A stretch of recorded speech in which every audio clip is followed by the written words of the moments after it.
Merci de votre fidélité. Bienvenue à votre magazine. Ça fait débat qui décrypte deux sujets qui font la une pour faire éclore la vérité, donc la démocratie. Fin du séjour du président Joseph Kabila Kabange à Paris. Qu'est-ce qu'ils se sont dit, les deux chefs d'État, pendant 50 minutes le mercredi au palais de l'Élysée en France? On en parle dans Ça fait débat. Et puis entre la RDC et le Congo-Brazzaville, le ciel ne semble plus être bleu. Et au menu, dans ces débats, l'exigence d'un passeport et le visa pour traverser de part et d'autre. Qui dit mieux? Qui fait mieux? On en parle dans Ça fait débat avec Laurent Onyemba. Il est un acteur politique indépendant. Bienvenue. Merci, Mathieu. Billy Kambale, vous êtes cadre politique au sein de l'UNC, parti de l'opposition. Bienvenue. Merci, Mathieu. Et à ma droite, à ma gauche, Madame Ernestine Nyoka, vous êtes cadre au sein de la majorité présidentielle et l'un des communicateurs de l'AMP. Bienvenue. Merci, Mathieu. Honorable Chris Pengoy, député national, élu de Rudek, dans la ville de Mbujimaï. Bienvenue. Merci, Mathieu. Alors, on commence par le séjour du président Joseph Kabila à Paris. Qu'est-ce qu'ils se sont dit pendant 50 minutes, les deux chefs d'État au palais de l'Élysée, Laurent Onyemba? Les chefs de l'État de la RDC se déplacent juste à Paris, rien que pour parler de la Centrafrique. Logique ou question de renforcer la coopération ou la sécurité sous-régionale. Merci beaucoup, Mathieu. Je suis quelqu'un de très regardant par rapport à la question justement des rapports que nous avons avec la France et la Belgique, parce que d'abord comme juriste, nous avons un droit qui est trop concerné par les influences juridiques de la France et de la Belgique. Alors Joseph Kabila aujourd'hui à Paris, il est dans un tête-à-tête avec François Hollande. Je me rappelle du livre du professeur André Mbata qui à son temps, quand le président Sarkozy a fait un discours à Dakar, il venait sur Kinshasa, il a dit bon retour en Afrique, monsieur Sarkozy, mais Kinshasa n'est pas Dakar. Aujourd'hui, il y a une opportunité à constater que la France attache, n'est-ce pas, à la question congolaise. La véritable question est une question économique. Ça signifie que le Congo a des matières premières qui intéressent aujourd'hui la France. Et donc, si politiquement on pouvait mettre au devant de la scène la question centrafricaine, je voulais dire en coulisses, la question qui intéresse, ce sont les blocs pétroliers qu'il y a dans notre pays. Et vous avez vu qu'il n'y a pas très longtemps, le président de l'Angola était en France et on invite Joseph Kabila. J'aurais bien voulu dire, on a convoqué Joseph Kabila sûrement pour trancher sur la problématique du carburant qu'il faut chercher dans notre pays. Centrafrique, échange économique. Ça, c'est le premier questionnement. Vous savez qu'il y a Bolloré, il y a d'autres Areva et d'autres sociétés qui ont besoin d'exploiter le pétrole congolais. Et donc, je crois que la question est d'abord économique. Deuxième aspect des choses, les militaires congolais se sont très bien comportés en Centrafrique. Et donc, avec le restant des militaires tchadiens, aujourd'hui, il y a opportunité peut-être pour la France qui a un regard particulier sur la question centrafricaine, de demander peut-être aux Congolais de renforcer la présence militaire en Centrafrique, ce que je déconseille au fond parce que nous avons encore un territoire qui a des problèmes. Depuis plus de 10 ans ou 20 ans, on continue à dire que le Congo est dans une situation de stabilité, les mots sont connus, mais qu'il y a des poches résiduelles d'insécurité. Il est temps qu'on puisse restaurer l'autorité de l'État. Donc je ne vois pas comme ça, on amène tous les militaires, quelles que soient les réformes entamées par le général Olenga et tous les autres, qu'on puisse continuer à envoyer des militaires pour aller sécuriser des pays étrangers alors que nous-mêmes nous avons des problèmes. Troisième aspect, ce que j'ai peur. Mais on doit contribuer à la sécurité régionale. J'ai peur pourquoi? Parce que nous venons, je l'ai toujours dit sur ce plateau, j'ai dit, moi Onyemba, je fais confiance à Kabila, personnellement. Ce n'est pas que je suis du PPRD ou je ne mets pas des étoiles parce que dans notre pays, nous sommes habitués à une gouvernance d'étoiles pour être dans un parti politique ou plutôt dans un ministère ou dans une entreprise. Il faut mettre les étoiles d'un parti politique. Mais l'action du président Kabila, en termes de faisabilité, j'ai vu la volonté, mais que j'ai compris que c'est plutôt l'engrenage dans lequel il se trouve qui bloque. Alors, ce qui fait que, je termine par là, ma peur aujourd'hui, c'est qu'après le passage de John Kerry, qui est venu dire à la face du monde que le Congo doit être dans le processus démocratique. Ça veut dire qu'on a fait ces 2 mandats, on quitte le pouvoir et on laisse à l'autre l'opportunité de continuer et qu'on a la possibilité de revenir parce qu'on est encore jeune, il s'adresse au président Kabila. Aujourd'hui, François Hollande, l'expérience qu'il vient de donner en Algérie, en encourageant un président sur une chaise roulante, je crois 4e ou 3e mandat, sur une chaise roulante, alors que l'histoire a démontré que ce monsieur-là n'a plus jamais géré les pays pendant 5 ans. Le pays s'est fait gérer par sa femme et ses amis, et qu'il puisse dire qu'il encourage ces élections. Eh bien, je crois que François Hollande n'est plus le président de la France qu'on puisse imaginer. La France, il est le pire des présidents qu'on puisse imaginer. Et donc, je crois qu'aujourd'hui, je ne pense pas qu'il aille mettre la puce dans l'oreille de Joseph Kabila, qui a dit qu'il ne va pas toucher à la Constitution, qui a dit qu'il ne va pas se représenter, qui a dit qu'il y aura passage des flambeaux. Et donc, si il faut qu'on puisse terminer en disant... Vous n'êtes pas en train de dire alors qu'en RDC, les autorités sont libres de faire ce qu'ils veulent. Non, non.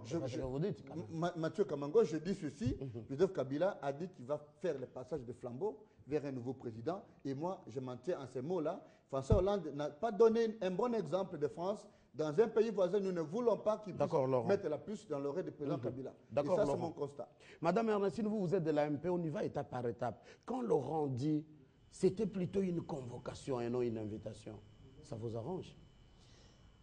Mathieu, laissez-moi vous dire que lorsqu'on fait de la politique pure, que de la politique, sans s'occuper des aspects économiques, là on peut être sûr que certainement on n'avancera pas. Évoluer avec tous les principes politiques, mais évoluer avec l'aspect économique. Le président Kabila, en allant en France, n'était nullement une convocation. Bien entendu, une invitation. Une invitation, évidemment, pour parler de plusieurs choses, dont particulièrement 2 points essentiels. La question de la coopération économique entre la France et la RDC et la question, c'est vrai, de la sécurité en Centrafrique. On ne sent pas la coopération économique des Français en RDC. On ne voit même pas les Français. Justement, cette coopération est un peu latente. C'est une coopération qui n'apparaît pas. Et donc, aujourd'hui, le président François Hollande fait une lecture. La lecture, c'est qu'il y a réellement croissance économique en RDC. Comme aussi l'a confirmé le secrétaire d'État américain, John Kerry. La France estime que par rapport aussi à ses intérêts, par rapport à la croissance qu'a la RDC aujourd'hui, qu'il est grand temps que dans divers secteurs, évidemment, dans les secteurs de tout ce qui est écosystème naturel, dans les systèmes sanitaires, éducationnels, transports, où la France a des investissements réels qu'elle peut venir apporter son appui. Et ce n'est pas plus le pétrole qui les intéresse. Ils sont au bloc 5, mais on ne voit pas les retombées. On parle encore de l'Angola et la RDC, de nouveaux puits découverts. Mathieu, la RDC n'a pas que le pétrole. La RDC a beaucoup de ressources minières. Bien évidemment, la question du pétrole, c'est une question importante aussi pour la France. Autant elle regarde vers l'Angola, la France, autant elle regarde vers le Congo-Brazzaville au sujet du pétrole, autant aussi elle regarde vers la RDC. N'oublions pas qu'en RDC, il y a encore une partie importante où on a découvert le pétrole il y a peu, mais ça fait partie d'une réserve naturelle que l'on considère aujourd'hui comme n'étant plus simplement, pour ne pas dire territoire congolais, oui, mais comme un patrimoine international. Vous savez qu'il y a une lutte au niveau du parc de Virunga, où il y a les uns qui pensent qu'on peut exploiter ce pétrole, et les autres qui pensent qu'on ne peut pas exploiter ce pétrole. Les uns considèrent qu'il y a moyen de protéger l'écosystème moyennant un certain nombre d'encadrements. Et donc, la France, particulièrement, en invitant Joseph Kabila Kabange, l'invitation porte particulièrement sur les aspects économiques. Il n'y avait pas beaucoup d'injonctions, il n'y avait pas d'injonctions, c'est là. Il n'y avait pas d'injonction. Et même, je vous dirais qu'aujourd'hui, la France estime, par rapport à la question centrafricaine, que la proximité de la RDC par rapport à la République centrafricaine, le travail abattu par les militaires de la RDC, qui a été un travail important, aujourd'hui, au niveau des Nations Unies, ils veulent avoir un mandat, sinon consolider la question de la paix, de la sécurité en Centrafrique. La RDC est l'un des meilleurs partenaires qui peut leur apporter l'aide suffisante. Et c'est la question que je vais poser à l'honorable Crispin Ngoï. 800 éléments de l'armée congolaise et au moins, si je ne me trompe pas, 50 policières de la RDC, comme Laurent a dit. Ils ont fait mieux ailleurs. Pourquoi ne pas faire mieux d'abord chez soi? Merci beaucoup, Mathieu. Je crois qu'avant que je ne réponde à votre question, Ne l'oubliez pas, surtout pas. non, je ne l'oublierai pas. Je vais chuter là-dessus. Ce qui est beaucoup plus important aujourd'hui, il faudrait d'abord, avant toute chose, trouver que c'est le moment qui est donné au peuple congolais aujourd'hui, au moins de tenir les taureaux par le corne, Et c'est avec quel taureau? tout le courage, de féliciter au moins grandement le président de la République, le chef de l'État, pour avoir amené aujourd'hui le pays sur la trajectoire de développement. Pourquoi cela? Tout le monde a vécu ici lors de la tenue de la francophonie. Tout le monde a vu, a observé la réaction de François Hollande. Et les gens se sont plaints. Aujourd'hui, François Hollande vient de se rendre compte qu'il avait commis une erreur. Il faut vite, vite se rattraper. Vous dites par ailleurs, comme le porte-parole, il était mal informé du président Kabila il y a quelques années. Autrement dit, je peux dire, il n'a pas connu l'homme qui était en face de lui. Il ne le connaissait pas. Et qui est l'homme actuel? Il l'a déduit. Qui est l'homme actuel? On aimerait bien attendre. Mais l'homme actuel, c'est le président de la République, chef de l'État. Et ce n'est pas les intérêts économiques qui intéressent ou qui intéresseraient la France? Pas du tout, pas toujours les intérêts économiques, puisque les intérêts économiques ont toujours existé.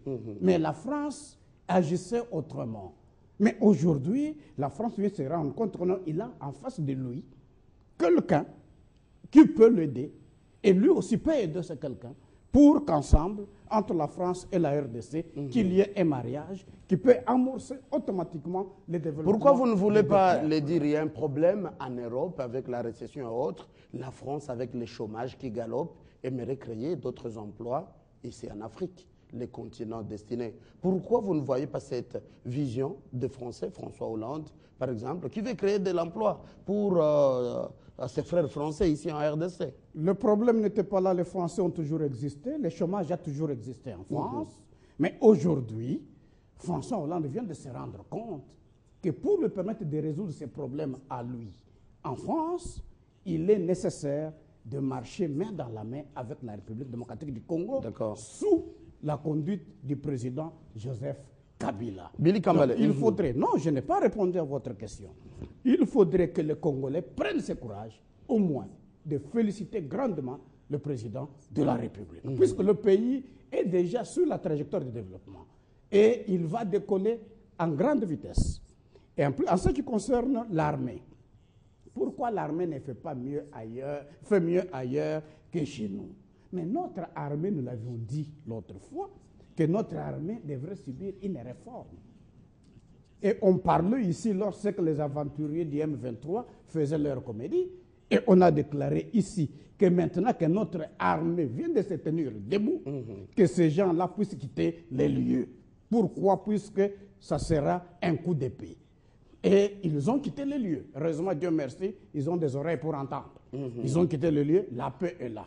C'est la même armée qui est allée en Centrafrique, qui est allée faire mieux, qui a prouvé de quoi elle est capable. Donc nous avons une armée bien organisée, une armée bien modernisée aussi, une armée bien disciplinée, qui est capable d'assurer la sécurité de notre pays d'abord et ensuite des autres pays voisins.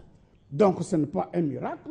L'armée a fait tout simplement son travail qu'elle a toujours fait dans notre pays. D'accord, honorable Crispin. Billy Kambale, au sein de l'UNC, aussi comme acteur politique, échange économique, échange humain, et puis les renforts de contingents de la RDC, surtout après le départ du contingent tchadien en Centrafrique.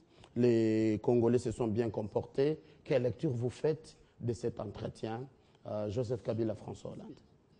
Je voudrais d'abord aborder la problématique sur le plan de la forme et sur le plan du fond. On y va. Sur le plan de la forme, nous avons vu le président de la République, Joseph Kabila, arriver en France. À l'hôtel où il est logé, il y a plus de 850 policiers commis à sa garde parce que tout simplement, la communauté congolaise est farouche et hostile à sa présence en France. Mon frère, c'est un chef d'État qu'on doit sécuriser. Je ne suis pas si sûr que tous les chefs d'État qui piétinent